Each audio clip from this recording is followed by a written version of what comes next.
আজকের এই ভিডিওটা অতি গুরুত্বপূর্ণ। দেখা মাত্র প্রত্যেকটা বাংলাদেশী নাগরিক এটা ভিডিওটা শেয়ার করে দিবেন, কারণ আমি যে তথ্যগুলো দিচ্ছি। নমস্কার। ডিপ্লোম্যাসি কাকে বলে ভারত হয়তো প্রতি মুহূর্তে আন্তর্জাতিক স্তরকে চিনিয়ে দিচ্ছে। প্রজাতন্ত্র দিবসের একটি অনুষ্ঠানে বাংলাদেশে ভারতের হাই কমিশনার একটি অনুষ্ঠানের আয়োজন করেছিলেন। সেই অনুষ্ঠানের যদি তালিকা দেখেন, মানে আমন্ত্রিতদের তালিকা দেখেন, তাহলে বুঝতে পারবেন এই মুহূর্তে মোহাম্মদ ইউনূসকে হয়তো সাম্প্রতিক সময়ে সব থেকে কড়া বার্তাটা দিয়ে দিল ভারত সরকার। কারা ছিল সেই তালিকায়? আমি শুধু একটু তালিকাটা আপনাদের সামনে রাখতে চাই। আমি জানি বাংলাদেশের মিডিয়া এই খবরগুলো প্রচার করে না, কারণ তারা আসলে ভারতের ডিপ্লোম্যাসির কাছে প্রতিনিয়ত যে 5 গোল করে খাচ্ছে তা তারা স্বীকারই করে না। সীমান্তে কোনো বাদানুবাদের ঘটনাকে তারা এমনভাবে ভাইরাল করে দেখায় যে বিএসএফ কে কার্যত হারিয়ে দিয়েছে এই বর্ডার সিকিউরিটি গার্ড। আসলে এই বর্ডার গার্ড বাংলাদেশ যে বিএসএফ এর সমতুল্যই নয় তা তারা জেনেও বাংলাদেশের মানুষকে দিনের পর দিন উস্কানি দেওয়ার কার্যক্রমটা করে চলেন। কিন্তু সেদিন অর্থাৎ 26শে জানুয়ারির প্রজাতন্ত্র দিবসের যে তালিকা ভারতের পক্ষ থেকে বাংলাদেশ সরকারের কাছে পাঠানো হয়েছিল, সেই তালিকায় নজিরবিহীনভাবে ভারত যে বার্তা দিয়েছে তা বর্তমান বাংলাদেশের রাজনৈতিক প্রেক্ষাপটে অত্যন্ত গুরুত্বপূর্ণ। ভারতের হাই কমিশনের পক্ষ থেকে কাদেরকে ইনভাইট করা হয়েছে? ভারতকে ইনভাইট করা হয়েছিল সেদিন বিএনপি সিনিয়র নেতা আমির খসরু মোহাম্মদ চৌধুরী, ডক্টর মঈন খান, অ্যাডভোকেট নিপুণ রায়, ব্যারিস্টার রুমিন ফারহানা, আইন ও বিচার উপদেষ্টা আসিফ নজরুল। এছাড়াও উপস্থিত ছিলেন শিক্ষা উপদেষ্টা ও বামপন্থী রাজনীতির সাথে সম্পৃক্ত নিখিল মজুমদার, যিনি শিক্ষাক্রম এবং বর্তমানে একাধিক বিষয় কিন্তু সমালোচনার মুখে আছেন, এবং গণ অধিকার পরিষদের নেতা ভিপি নুরুল হক নূর। আপনারা বুঝতে পারছেন এই যে তালিকা, সেই তালিকার পিছনে ভারতের একটা ডিপ্লোম্যাসি কিন্তু লুকিয়ে আছে। প্রথম কথা, এই তালিকায় কোনো ছাত্র নেতা নেই। অর্থাৎ বর্তমান সময়ে যারা সব থেকে চর্চিত মুখ, সেই নাহিদ, সেই সারজাত, কিংবা সেই সারজিৎ, হাসনাত কিংবা আসিফ এর মতো ছাত্র নেতারা কিন্তু এই তালিকায় স্থান পায়নি। কারণটা কি? এই নিয়ে ইতিমধ্যেই বাংলাদেশে এক বিতর্কের তৈরি হয়েছে। মানে উপদেষ্টা পদে থেকেও কেন নাহিদ ইসলামের মতো ছাত্র নেতারা কিংবা মাহফুজ আলমের মতো উপদেষ্টার প্রধান সহকারীরাও ভারতের হাই কমিশনারের এই হাই ভোল্টেজ একটি ইনভিটেশন পার্টিতে ডাক পেলেন না, তা নিয়ে বাংলাদেশ সরকার রীতিমতো প্রশ্নচিহ্ন তুলে দিয়েছে। দেখুন, পুরোটাই ভারতের ডিপ্লোম্যাসির একটা পার্ট।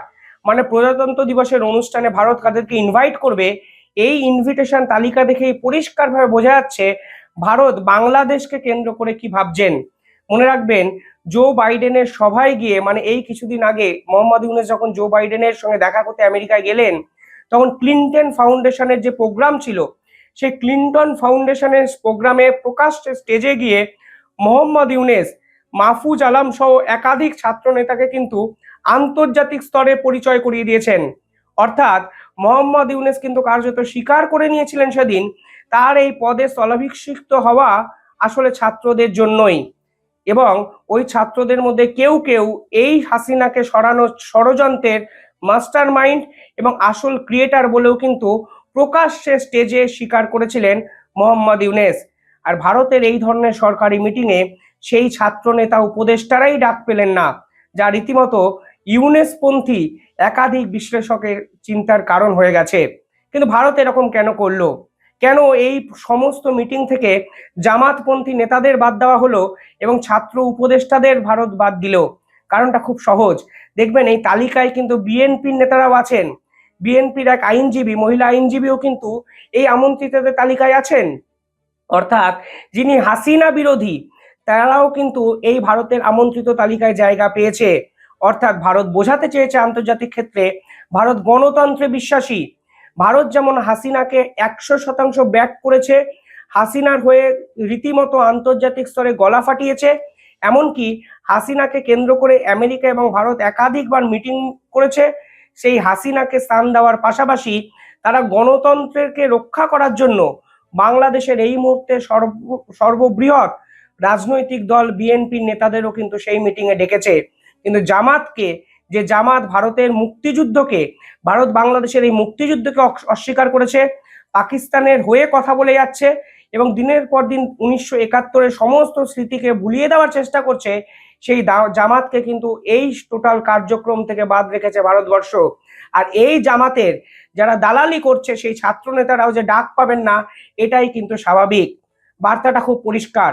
বার্তাটা 1 নম্বর যে বার্তা আমার মনে হয়েছে, যে ভারত আন্তর্জাতিক স্তরকে দেখিয়ে দিয়েছে এই ছাত্র নেতাদের পাত্তাই দিচ্ছে না ভারতবর্ষ। আপনারা যদি শেষ 5 মাসের ঘটনা প্রবাহ দেখেন তাহলে দেখতে পাবেন ভারতের বিপক্ষে সব থেকে বেশি কথা বলেছে ছাত্র নেতারা। এই নাহিদ ইসলাম বলেছিল ভারত যদি বাংলাদেশের সঙ্গে সম্পর্ক ভালো রাখতে চায় তাহলে হাসিনাকে ফিরিয়ে দিক। দেখুন, আপনারা হাসিনাকে নিতেও পারেননি, আপনারা ভারতের সঙ্গে সম্পর্ক ছিন্নও করতে পারেননি, উল্টে ভারতের আশ্রয় চেয়ে ডিম, দুধ, মুসুরির ডাল একাধিক পণ্যদ্রব্য দিনের পর দিন ভারত থেকে আমদানি করছেন। অর্থাৎ এই নাহিদরা যে কতটা অপরিণত রাজনীতিবিদ তা কিন্তু ভারতবর্ষ এই ধরনের বার্তা দিয়ে পরিষ্কারভাবে বুঝিয়ে দিয়েছেন। যেখানে শিক্ষা উপদেষ্টা উপস্থিত থাকেন, যেখানে আইন উপদেষ্টা উপস্থিত থাকেন, সেখানে অন্য উপদেষ্টারা ডাকই পান না, এর থেকে বড় লজ্জা হয়তো বাংলাদেশের বর্তমানে এই সরকারের হতেই পারে না। শুধু তাই নয়, এই হাসনাত নামক এক সমন্বয়ক পরিষ্কারভাবে একদিন ঘোষণা করে দেয় তিনি নাকি 7 সিস্টার্সকে দখল করবেন। এবং 7 সিস্টার্সকে দখল করবেন কেন? কারণ ভারত নাকি ইচ্ছাকৃত ডম্বুর বাঁধ খুলে দিয়ে বাংলাদেশকে বন্যায় ডুবিয়ে দিয়েছে। আপনারা আরো একটা ঘটনা প্রবাহ বুঝতে পারবেন যে এই ছাত্র নেতাদের স্টেটমেন্টের আজ অবধি ভারতবর্ষ কিন্তু কোনো পাল্টা প্রেস কনফারেন্স করে উত্তরই দেননি। কারণটা খুব স্পষ্ট, কারণ এদের কথাবার্তাকে গুরুত্বই দিতে নারাজ ভারতবর্ষের বর্তমান মোদী সরকার। যে বিদেশ সচিব দিনের পর দিন প্রেস কনফারেন্স করেন, মুখপাত্র জয়সওয়াল বারংবার করে বাংলাদেশকে নিয়ে কথা বলেন, সেই জয়সওয়ালও কিন্তু অর্থাৎ ভারতবর্ষের পররাষ্ট্র দপ্তরের যে মুখপাত্র তাও তিনিও কিন্তু এই সকল ছাত্র নেতাদের জন্য 5টা মিনিটও খরচ করেননি। অর্থাৎ এই সকল ছাত্রছাত্রী ছাত্র নেতাদের যারা কার্যত ক্ষমতার জোরে বিদেশি শক্তির পুঁজি নিয়ে হাসিনাকে সরিয়ে ক্ষমতায় বসেছেন, তাদেরকে গুরুত্বই দিতে নারাজ ভারতবর্ষ। এতে কিন্তু আরো একটা বার্তা এস্টাবলিশড হয়। কিছুদিন আগে আমেরিকা বলেছিল ভারত নির্বাচন করতে চায়, আমেরিকা এবং ভারত একই সঙ্গে বাংলাদেশের অবস্থা স্থিতিশীল করবে। গার্সেটি সেই কথাটা আই থিঙ্ক আপনাদের মনে আছে, এবং আমার দৃঢ় বিশ্বাস মার্কো রুবিওর সঙ্গে জয়শঙ্করের এ বিষয়ে কথা হয়েছে, কারণ এটা একটা ধারাবাহিক পর্যালোচনা।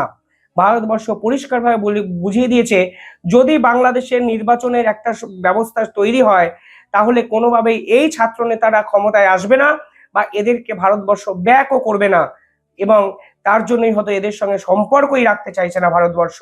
এবং জামাত তো ক্ষমতায় আসার জায়গাতেই নেই। পরবর্তীকালে আমার যেটা মনে হয়েছে সেটা হলো শেখ হাসিনার পাশে ভারতবর্ষ আছে, এরকমও একটা বার্তা কিন্তু ভারতবর্ষ এই মিটিংয়ে অতিথি তালিকা তৈরি করতে দিয়ে দিয়েছেন। দেখুন, আওয়ামী লীগের একাধিক কর্তারা অ্যাক্টিভ আছেন গ্রাউন্ড লেভেলে, কিন্তু তারা প্রকাশ্যে আসছেন না, কারণ প্রকাশ্যে এলেই এই সকল মৌলবাদী জামাতপন্থী দালালরা তাদের উপর মিথ্যা কেস দিয়ে দিচ্ছেন। কিন্তু হাসিনাকে পাশে রেখে বিএনপির সঙ্গে মিটিং করা মানে পরিষ্কারভাবে এইটা বার্তা দেওয়া যে যারা এই হাসিনাকে ষড়যন্ত্র করে ক্ষমতায় সরিয়েছেন সেই ছাত্র নেতাদেরকে ভারতবর্ষ গুরুত্ব দিচ্ছেন না। অর্থাৎ হাসিনার এই রকম পদচ্যুতি হওয়া এখনো ভারতবর্ষ কিন্তু স্বীকারই করছে না, কারণ তারা এখনো বিশ্বাস করে বর্তমান ভারতের এখনো সরকার মনে করছেন যেটা, যে বাংলাদেশের এখনো কিন্তু যদি সাংবিধানিক প্রধানমন্ত্রী দেখেন তাহলে শেখ হাসিনা, কারণ এই অন্তর্বর্তীকালীন সরকার সামরিক শাসন দ্বারা প্রতিষ্ঠিত। এই সরকার কিন্তু কোনোভাবেই নির্বাচিত সরকার নয়, আর যারা নির্বাচন করে ক্ষমতায় আসেনি তাদের প্রতিনিধিকে ভারত কেন ডাকবে? তৃতীয় আমার যে কারণটা মনে হয়েছে সেটা হলো ইউনেসের এই সরকারকে গুরুত্ব দিতে সে অর্থে চাইছে না ভারত সরকার, কারণটা খুব স্পষ্ট। কিছুদিন আগে সেনাপ্রধান একটি কথা বলেছিলেন, সেনাপ্রধান বলেছিলেন অন্তর্বর্তীকালীন সরকারের গুরুত্ব আমাদের কাছে নেই, নির্বাচিত সরকার এলেই ভারত এবং বাংলাদেশের মধ্যে সম্পর্ক ভালো হবে পরবর্তীকালে। পরিষ্কারভাবে সেনাপ্রধান বুঝিয়ে দিয়েছিলেন মোহাম্মদ ইউনেসকে গুরুত্ব দিচ্ছি না ভারতবর্ষ, এবং ভারতের সেনাবাহিনী তো গুরুত্ব দেওয়ার প্রসঙ্গই আসছে না। তাহলে ভারতের হাই কমিশনারকে কেন মোহাম্মদ ইউনিস পন্থী এই সকল দালাল ছাত্র নেতা সমন্বয়কদের ডাকা হবে? এটাই তো পরিষ্কার হয়ে যাচ্ছে। অর্থাৎ ভারতীয় সেনাপ্রধান যে বার্তা দিয়েছিলেন একদম হুবহু ডিটো সেই কপি মেনে বিএনপির নেতাদের মিটিং আমন্ত্রণ জানানো যায়, কিন্তু এই নাহিদ ইসলামের মতো চ্যাংড়া ছোড়াদের যারা বাংলাদেশকে কার্যত বিক্রি করে দিয়েছেন, যারা বাংলাদেশের সংবিধানকে ভুলণ্ঠিত করে মুক্তিযুদ্ধকে অস্বীকার করছেন, তাদেরকে কিন্তু ভারত সরকার ভালোভাবে ট্রিট করছেন না। পরবর্তীকালে ডোনাল্ড ট্রাম্পের আশা। দেখুন, জো বাইডেনের ওই স্টেজে ছাত্র নেতারা কিন্তু অলংকৃত করেছিলেন মোহাম্মদ ইউনূসের সৌজন্যে, এবং সেটা যে আসলে কত বড় ষড়যন্ত্র তা ডোনাল্ড ট্রাম্প এসেই কিন্তু বুঝে গেছেন। এমনকি জো বাইডেন মোহাম্মদ ইউনূসকে ফোনে হুমকি ও হুঁশিয়ারি দিয়েছেন, আর এরপরেই খেলাটা কিন্তু ঘুরে যায়। এই মুহূর্তে ছাত্র নেতাদের তোল্লাই দেওয়া মানে ভারতবর্ষ কোনো অবস্থাতেই ডোনাল্ড ট্রাম্পের বিরাগ ভাজন হবে না, কারণ ডোনাল্ড ট্রাম্পের সঙ্গে ভারতবর্ষ একসঙ্গে ইন্দো স্পেসিফিক ওশিয়ানে ক্ষমতা তা চাইবে আগামী 4 বছরের জন্য।